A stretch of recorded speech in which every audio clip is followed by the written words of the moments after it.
Bonjour à toutes et à tous pour ce 14e jour du calendrier de l'Avent de l'Arche biblique qui diffuse aussi son 400e épisode et ça se fête.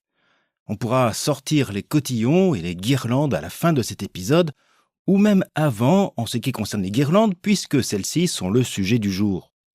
La tradition des guirlandes est attachée ou plutôt accrochée à celle des sapins que l'on décorait de rubans. La légende ou la tradition attribue au pasteur Martin Luther au XVIe siècle, l'illumination du sapin avec quelques bougies qu'on allumera de manière temporaire. C'est en 1882 qu'un certain Edward Herbert Johnson invente la première guirlande lumineuse électrique. Dans les années 60, avec le développement du réseau électrique, ces guirlandes lumineuses vont s'installer dans les rues des villes et villages. Et maintenant, depuis les années 2000, elles servent aux décorations extérieures des particuliers. En cette période de Noël et du solstice d'hiver, ces guirlandes amènent un peu de chaleur dans ces jours les plus courts. Mais ces guirlandes pas forcément lumineuses ont-elles un lien avec la nativité ? Vous me direz qu'à l'époque de Jésus, il n'y avait pas de guirlandes. Eh bien, détrompez-vous. Si vous ouvrez une Bible, dans le premier livre des rois, au verset 17 du chapitre 7, vous pourrez lire à propos d'Hiram, l'architecte du temple de Salomon. Hiram fit des entrelacs, une forme d'entrelacs, des festons en forme de guirlandes pour les chapiteaux qui étaient au sommet de ces colonnes, 7 pour le premier chapiteau, 7 pour le second. Le mot hébreu utilisé pour guirlande est charcheret, qui signifie une chaînette plutôt décorative puisque ce terme est uniquement utilisé à propos du temple et du vêtement du grand prêtre. Dans le second livre des Chroniques, au chapitre 3 verset 16, qui reprend ce même récit, on trouve également des grenades accrochées comme des boules à ces guirlandes ornementales du temple. Hiram fit des guirlandes dans le sanctuaire et les mit au sommet des colonnes. Il fit 100 grenades et les mit dans les guirlandes.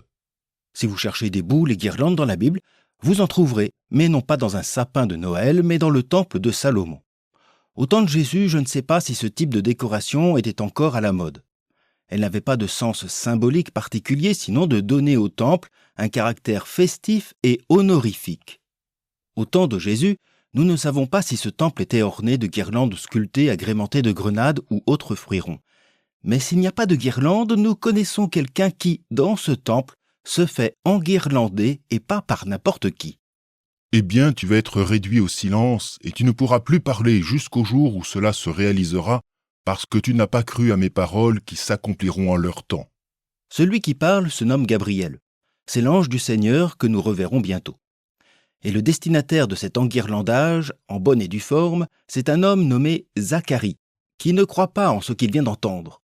L'ange lui annonce que malgré sa vieillesse et la stérilité de son épouse Élisabeth, ils vont bientôt être parents d'un fils chargé d'une mission divine, préparer le peuple à l'arrivée du Messie. Ce fils, ce sera Jean le Baptiste. Dans la Bible, un couple stérile, l'apparition d'un ange, l'annonce de la naissance d'un enfant au destin grandiose, cela rappelle l'annonce de la naissance d'Isaac, de Salomon, du prophète Samuel. La situation est donc connue et supposée connue aussi d'un prêtre comme Zacharie. Pourtant, il n'y entend rien. Notre vieux et donc supposé sage Zacharie est quand même un des prêtres du temple. Ce jour-là, il officie en pleine liturgie dans le sanctuaire de Dieu. Pendant que monte l'encens, un ange apparaît à ce religieux décrit comme irréprochable.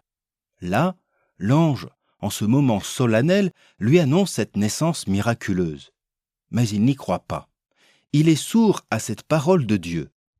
Et l'ange le fera devenir muet jusqu'à la naissance de l'enfant. C'est sa femme qui parlera aussi bien qu'une prophétesse.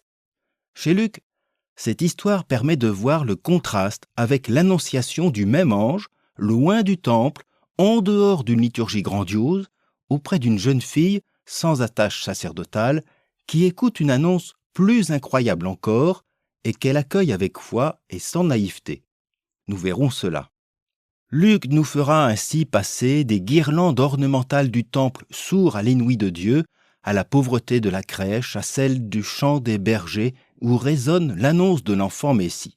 Bref, l'enguirlandé du jour avait pourtant coché toutes les cases du CV d'un bon croyant capable normalement d'entendre la parole de Dieu. Mais il ne peut l'accueillir pour sa nouveauté radicale. à l'inverse, d'une petite Nazaréenne. Avant de nous quitter et à l'occasion de ce 400e épisode, que diriez-vous de prendre un bon café ou un chocolat chaud en contemplant votre sapin et ses guirlandes avec un mug spécial au large biblique?